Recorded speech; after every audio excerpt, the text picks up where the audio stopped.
ఎందుకు ఇంత కష్టం? ఇవాళ మనం నిలబడినటువంటి నేల మీద పక్షులు ఉన్నాయి, జంతువులు ఉన్నాయి, నెమళ్ళు ఉన్నాయి.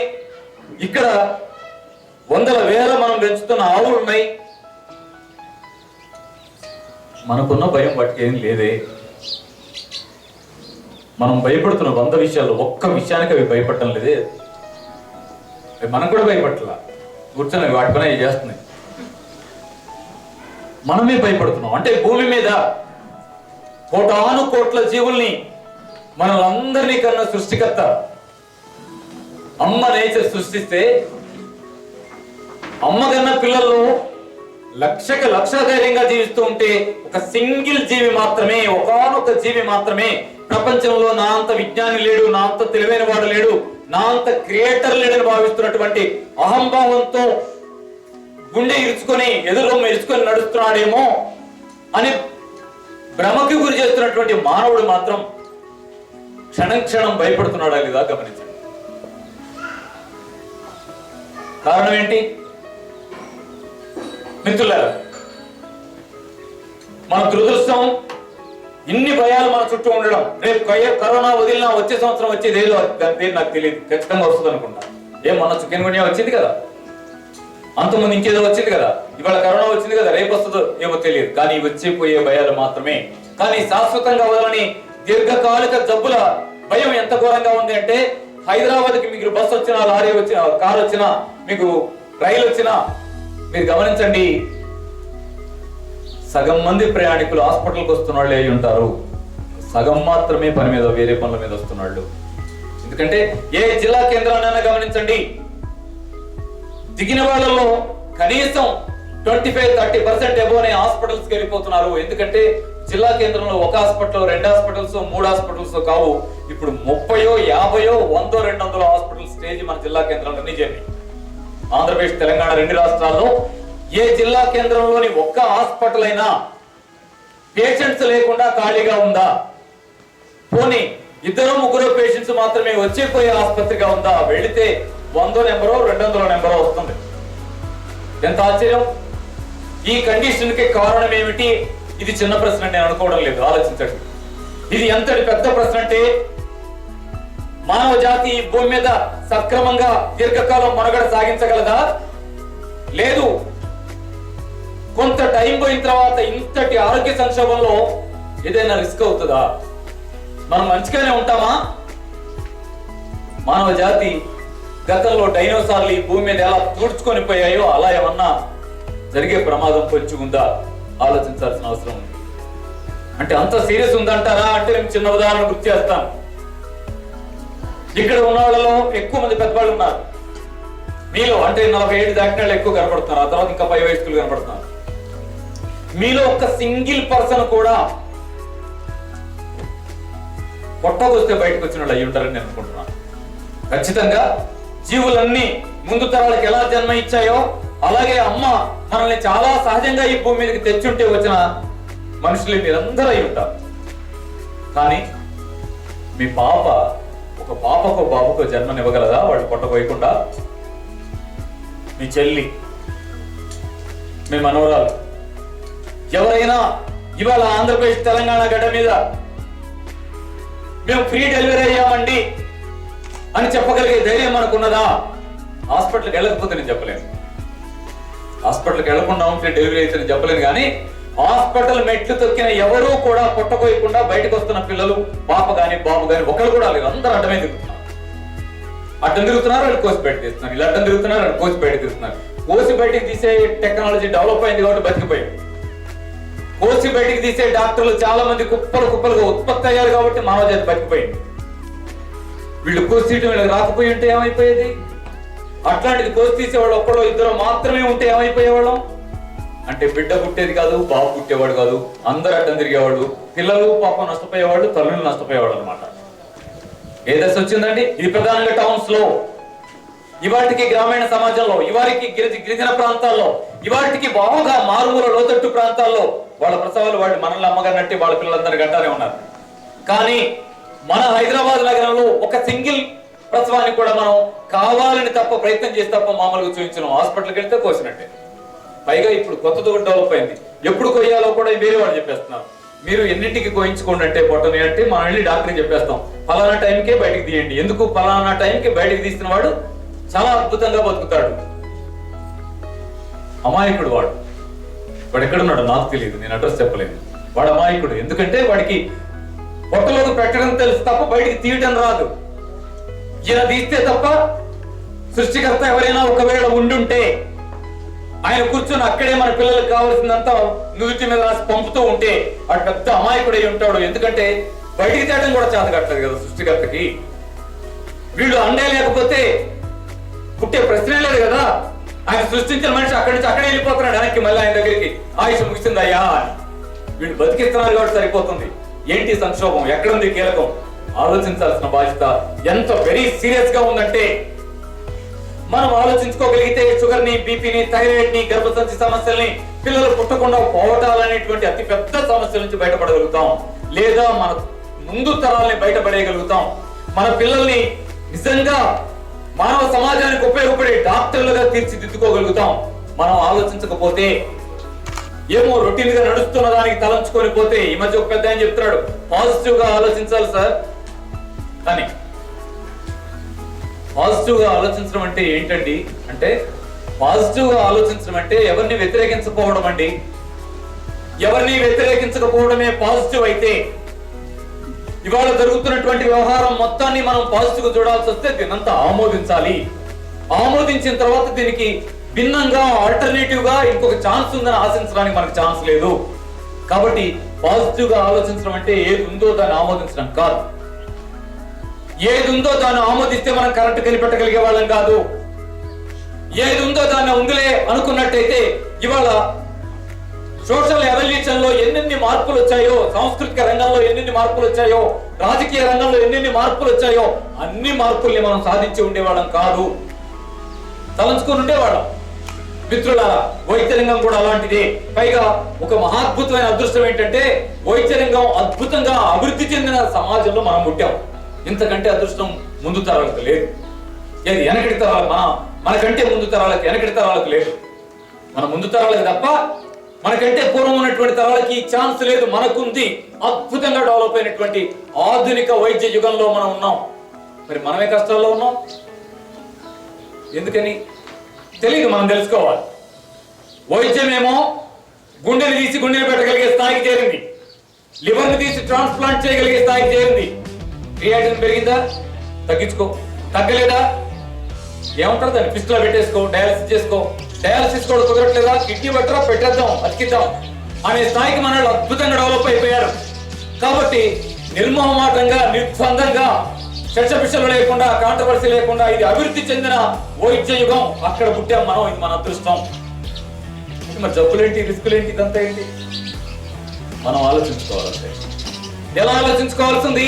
అభివృద్ధి చెందిన వైద్య విజ్ఞానంలోని కనీస మూలాలు మానవ జాతికి జనరల్ నాలెడ్జ్ లోకి రాగలిగితే ఇంత పెద్ద క్లిష్టంగా కనపడుతున్నీ కూడా సులువుగా విడిపోతాయి. అది జరగకే ఇవాళ మనం రిస్క్ పడుతున్నాం. హెల్త్ సంక్షోభానికి మూలమంతా కూడా అభివృద్ధి చెందిన ఆధునిక సైన్స్, హెల్త్ సైన్స్ ఏదైతే ఉందో దానికి సంబంధించినటువంటి బేసిక్స్ మనకు తెలియకుండా పోయి, అమ్మకు తెలియదు, నాన్నకు తెలియదు, నాకు తెలియదు, అన్నకు తెలియదు, అక్కకు తెలియదు. తెలియాలి.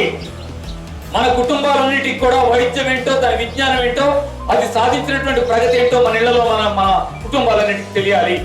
ముఖ్యమంత్రి ఎవరంటే తెలుసు కదా, ఏ పార్టీకి ఓటేయాలంటే తెలుసు కదా, ఎవరు గెలిచారంటే తెలుసు కదా.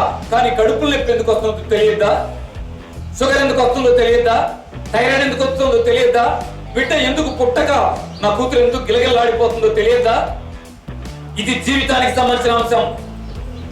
మానవ జాతి భూమి మీద మనుగడ సాగించడానికి సంబంధించినటువంటి బేసిక్ రూల్.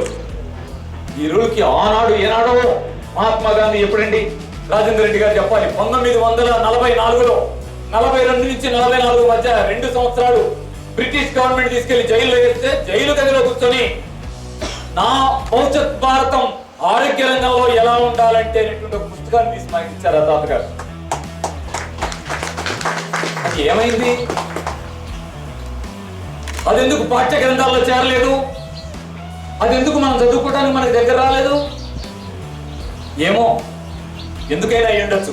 కానీ ఇవాళ గాంధీ గ్లోబల్ ఫ్యామిలీ సిద్ధార్థ యోగ విద్యాలయం చాలా స్పష్టంగా ఆంధ్రప్రదేశ్ తెలంగాణ ప్రజలకు చెప్పదలుచుకున్నాయి. గాంధీ ఆనాడే సూచించినటువంటి ఆరోగ్య సమాజపు పునాదుల్ని నేర్చుకోవడం కోసం మనం కష్టపడదాం, నేర్చుకోగలుగుతాం.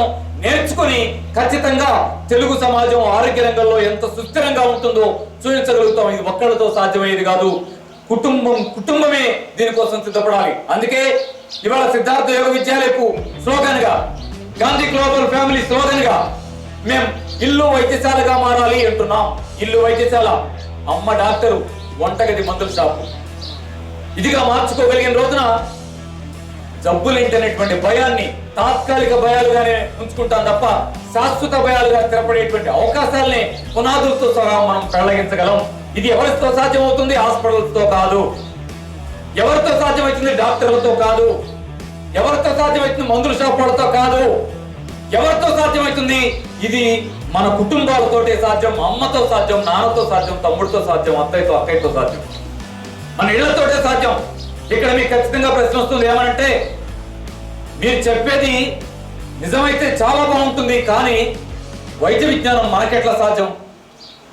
సాధ్యమైతే బాగానే, మీ ఆశ చాలా బాగుందండి, అసలు నేను కూడా మీరన్నట్టే ఆలోచిస్తాను, కానీ ప్రాక్టికల్ గా సాధ్యమా? ఎందుకంటే 5.5 సంవత్సరాలు కోటి రూపాయలు పెట్టుబడి పెట్టి 5.5 సంవత్సరాల పుస్తకాలు ఎంతెంత కట్టలు ఉంటాయో ఆ కట్టలన్నీ కూడా కలిసి చదివి నూరి లోపల పోసుకుంటే తప్ప డాక్టర్ గాడే. ఆ డాక్టర్ కూడా దేని పనికి వస్తాడు? మామూలు మందులు రాయడానికి తప్ప దేని పనికిరాడే. ఆ ఎంబీబీఎస్ నుంచి మళ్ళీ ఇంకో కోటి కట్టి పీజీ చేస్తే తప్ప ఏ స్పెషలైజేషన్ రాదే. స్పెషలైజేషన్ ఒక మనిషి ఒక స్పెషలైజర్ అవుతాడు, మరి మిగతాయి కన్నుకి ఎవరు, కిడ్నీకి ఎవరు, గుండెకి ఎవరు, ఊపిరితిత్తులకు ఎవరు, గర్భసంచికి ఎవరు, ఆపరేషన్లు చేసి పిల్లల్ని కోయటానికి కాదు, పొట్టకోసి పిల్లల్ని తీయటానికి ఎవరు? ఎట్లా సాధ్యం ఇది? మరొక భయం ఇది. కానీ ఆధునిక వైద్య విజ్ఞానం ఎంత స్పష్టం చేసిందంటే వైద్యం అనేది అందరూ అర్థం చేసుకోగలిగే సాధారణ విజ్ఞానమే అని స్పష్టం చేసింది. మీరు ఎంబీబీఎస్ పిల్లల పుస్తకాలు పట్టుకోండి. ఒకప్పుడు ఎంబీబీఎస్ అంటే మనకు మహా అందరిని ద్రాక్ష పండు. ఇవాళ కాదు కదా. ఇవాళ మన పిల్లలు ఎంబీబీఎస్ చేస్తున్నారు. మన పిల్లలు ఇవాళ ఫార్మసీ చదువుతున్నారు, బి ఫార్మసీలు ఉన్నారు, డి ఫార్మసీలు ఉన్నారు. రకరకాలుగా సైన్స్ సబ్జెక్ట్ లో మన కుటుంబాలు కూడా చదువుకుంటున్న టైంలో వాళ్ళ పుస్తకం పట్టుకుని ఒకసారి తిరిగేయండి. దాంట్లో మీకేం తెలుస్తుందంటే శరీరంలో హోమియోస్టాసిస్ బ్యాలెన్స్ మెయింటైన్ కావడమే ఆరోగ్యము, అది ఇంబ్యాలెన్స్ కావడమే అనారోగ్యం అని చాలా స్పష్టంగా అభివృద్ధి చెందిన వైద్య శాస్త్రం ప్రకటిస్తూ ఉంది. గమనించండి. అంటే దీని అర్థం ఏంటి? హోమియోస్టాసిస్ బ్యాలెన్స్ అన్నారు, అదేంటి అని కదా. శరీరం లోపల రసాయనిక పదార్థాల బ్యాలెన్స్ మెయింటైన్ అవుతూ ఉంటే మనిషి ఆరోగ్యంగా ఉంటాడు. వాటి బ్యాలెన్స్ తప్పితే, ఇంబ్యాలెన్స్ అయిపోతే అప్పుడు అనారోగ్యం వస్తుంది అని అర్థం. ఓహో, దీన్ని బట్టి ఏంటంటే మన శరీరంలో ఏవైనా ఎక్సెస్ ఉండడమో, ఉండాల్సిన ఏవైనా లేకుండా తక్కువ ఉండడమో జరగకుండా ఏ ఉండాలో అవి ఉండేట్టు చూసుకుంటే మనకు జబ్బులు రావు అని దాని అర్థం అండి. ఎంత శుభ్రంగా ఉంది. ఏం చెప్పారు శుభ్రంగా అంటే? ఏం చెప్పావు? మళ్ళీ చెప్పు. మళ్ళీ చెప్పేది ఏంటి? అదే శరీరంలో రసాయనిక వ్యర్థం పేరుకుపోకుండా శుభ్రంగా ఎట్లా ఉండాలో అట్లుంటే జబ్బులు రావట అని. అదేం మాటయా?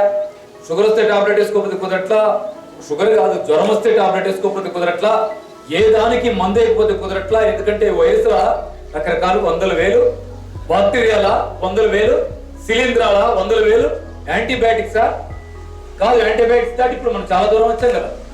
యాంటీబయాటిక్స్ లొంగకపోతే టక్కున తీసి మనలో ఒకటి వేసేసి చూద్దాంలే, మరి సైడ్ ఎఫెక్ట్స్ అయితే ఉంటాయి కదా చూద్దాంలే, స్టెరాయిడ్స్ ఇస్తున్నారు కదా, కార్టికో స్టెరాయిడ్స్ ఇస్తున్నారు కదా. రకరకాల స్థాయిలో ఇన్ని కుప్పలు మందులు వాడితేనే తగ్గట్లేదు. కానీ నువ్వేదో బ్యాలెన్స్ అని చెప్పేస్తావేంటి అనకండి.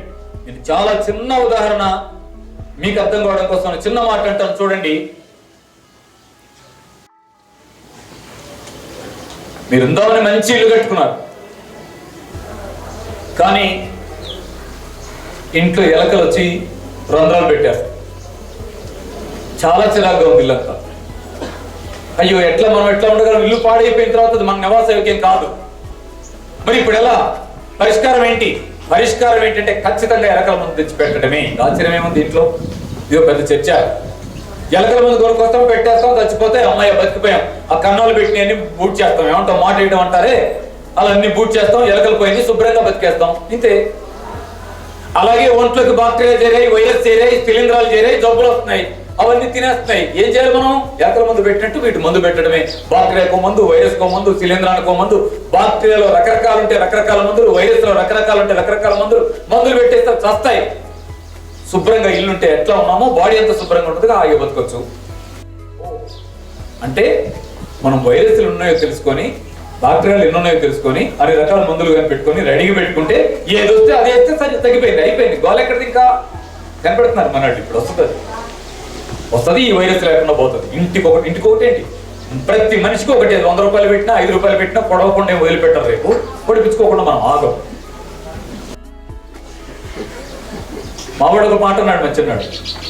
నేను ఎక్కడ ఇట్లే మాట్లాడితే దూరం కూర్చొని ఇంట్లోకి వెళ్ళిన తర్వాత అడిగాడు, నాన్న నువ్వు చెప్పింది తిన్నా, దీన్ని బట్టి నాకు అర్థమైంది ఏంటంటే అసలు భూమి మీద వైరస్లు బ్యాక్టీరియా లేకుండా ఏదైనా మందు కనిపెట్టి మనం పొలంలో మందు కొడతామే, అట్లా భూమి అంతా స్ప్రే చేసి వదిలిపెడితే అవి లేకుండా చచ్చిపోతాయి కదా, అప్పుడు ఇంకా జబ్బులే రావుగా అన్నాడు. అట్లాంటిది ఏదైనా కనిపెట్టేసి ఈ బాక్టీరియాలు వైరస్ లేకుండా చేసేస్తే మనిషికి జబ్బులు లేకుండా పోతాయి. కానీ ఇక్కడ ప్రశ్న మిగిలిపోయింది ఫ్రెండ్స్, ఏంటదంటే షుగర్కి ఏ బాక్టీరియా కారణం? బాక్టీరియాను చంపుదాం, ఓకే. షుగర్కి ఏ బాక్టీరియా కారణం? బీపీకి ఏ బాక్టీరియా కారణం? నీకు వచ్చిన థైరాయిడ్కి ఏ బాక్టీరియా కారణం? నీకు వచ్చిన మోకాల నొప్పికి, నీకు వచ్చినటువంటి అనేక రకాల 199 జబ్బులకి ఏ బాక్టీరియా కారణం? తాత్కాలికంగా వచ్చే దగ్గుకో, జలుబుకో, జ్వరానికో, వామిటింగ్కో, విరోచనాలకో, జ్వరానికి, వీటికేనా? మరి మిగతాయన్ని ఇవాళ మానవ జాతిని పట్టి పీడిస్తున్న ప్రాబ్లమ్స్ ఏంటి? ఒక హార్ట్ అటాక్, ఒక పక్షవాతం. ఏ బాక్టీరియా, ఏ వైరస్ కారణం? అంటే గట్టిగా అడిగితే వీళ్ళు గట్టిగా లక్షలు ఇల్లు అమ్ముకురా, వాకిలు అమ్ముకురా, అప్పు చేసుకురా, తాకట్టు పెట్టుకురా అని అడుగుతున్న జబ్బులు ఉన్నాయి. ప్రాణాన్ని కాపాడే స్థితిలో వాడు మనల్ని రక్షిస్తున్నటువంటి సమస్యలు. వాటి ఏటికి కూడా ఒక బాక్టీరియా కానీ ఒక వైరస్ కానీ కారణం కాదు. మరి కానప్పుడు ఎలకల మందు పెడదాం, ఇల్లు బాగుంటుంది అన్నట్టుగా మనిషికి మందు పెడదామని చూస్తారే.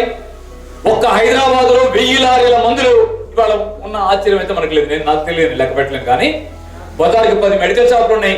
లారీలు పెట్టి మొత్తం లోడ్ చేస్తే ఎన్ని లారీల లోడ్ వెళ్తుందో. ఇదే నిజమైతే ఏం జరగాలి? వాళ్ళ హైదరాబాద్ సస్యశ్యామలమైన ఆరోగ్య హైదరాబాద్ గా మారాలా వద్దా? మారిందా? రోగాల కుప్పైందా? ఒక్క హాస్పిటల్లో కూడా ఖాళీ లేని స్థితి వచ్చిందా? మీరు ఆలోచించండి. మందుల వల్ల పరిష్కారం ఉంది అనుకుంటే, మందుల జబ్బుల్ని తగ్గించగలం అనుకుంటే ఈ పాటికి అనేక గ్రామాలు ఆరోగ్య గ్రామాలుగా విలసిల్లాల్సింది. గ్రామ స్థాయిలో కూడా పరిగెత్తుకొని రావాల్సిన పొజిషన్ ఇవాళ ఏర్పడింది, గమనించండి. అందుకే ఎలకలు చంపడానికి మార్గం ఎలకల మందు కాదు. వాటిని చంపుతావు నువ్వు, నిన్ను చంపుతాయి, నీకు ఓకేనా? కాదండి. మరి వాటిని నువ్వు చంపితే ఎట్లా ఓకే? ఇల్లు పాడు చేస్తున్నాయి కదా, ఇల్లు పాడు ఎందుకు చేస్తున్నాయని ప్రశ్నించుకో. ఇల్లు ఎందుకు పాడు చేస్తున్నాయి అంటే అవి నీ ఇల్లు భలే ఉంది, కాపురం చేద్దామని ఎక్కడ రాలేదు. అన్నం దొరుకుతుందేమో తిందామని వచ్చాయి. నువ్వు బీరువాళ్ళకి తలుపు లేకుండా అన్నం మెతుకులు అక్కడ పడేసి, బియ్యం డాబా అక్కడ పెట్టి పిచ్చి పిచ్చిగా అన్ని అక్కడ పడేసి ఉంటే అవి వచ్చి తిని అరే బాగుంది ఇక్కడ అమ్మయ్య అనుకుని కాపురం పెట్టి. అదే నీ ఇంట్లో ఒక చిన్న గింజ కూడా దొరకకుండా చేస్తే ఆ ఇంట్లోకి ఎలక వస్తుందా? రావచ్చు. కానీ వచ్చి గుండ్రగా తిరిగి వేచి ఏం కొంప పాడైన కొంప అని బయటకు వెళ్ళిపోతుంది. మరి మందు ఎందుకండి? ఇంకా ఎలకల మందుకు బిళ్ళలు తెచ్చి పెడదామా? ఎలకల మందుకు పౌడర్లు తెచ్చి పెడదామా? ఎలకల మందుకి ఇంకేదైనా అన్నంలో కలిపి పెడదామా అంటావా? 100 రకాల మందులు తయారు చేసి మనుషులకు మింగిస్తావా? కాదు. ఎలకలు వచ్చి తినే అవకాశం ఉన్న ఇంట్లో మాత్రమే ఎలకలు దూరినట్టే బాక్టీరియాలు, వైరస్లు ఎక్కడైతే బతకగలిగే ఫుడ్ ఏర్పడి ఉంటుందో ఆ శరీరంలో మాత్రమే దూరతాయి. దూరిన శరీరంలో స్థిరపడతాయి. స్థిరపడే శరీరాల్లో జబ్బులు తెస్తాయని ఆధునిక వైద్య విజ్ఞానం నిర్బంధంగా, ఆధార సహితంగా ఇవాళ ప్రకటిస్తున్న సమాజంలో మనం బతుకుతున్నాం. దీన్ని బట్టి ఏం తెలిపోతుంది? ఎవరి శరీరాల్లో అయితే కెమికల్ వేస్ట్ పేరుకోదు, శుభ్రంగా ఉంటామో, రసాయనిక మలినం అక్యుములేట్ అవ్వదు, వారు ఆరోగ్యంగా ఉంటారని అర్థం. నేను చిన్న మాట చెప్తాను.